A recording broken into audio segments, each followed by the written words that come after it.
I'll just show you how to replace the battery in a Citroen DS4 remote key fob. This is a 2013.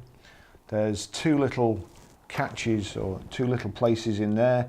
If you just click in there, in like so, just turn slightly and press up, and the same there, in like so, release the catch. There you go. A bit tricky.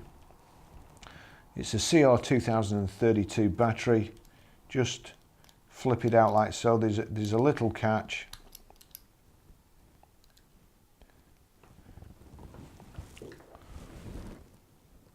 Hook your little screwdriver in this end where the key end is and press backwards.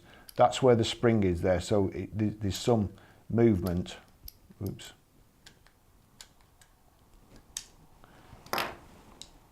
Like so. And put it back in the same way. You see there the contacts which allow a little bit of give.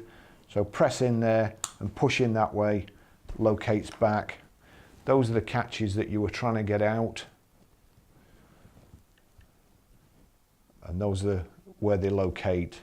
So as you can see, if you just put your screwdriver in like so, so long as you've got something to go in there, it'll just release those catches.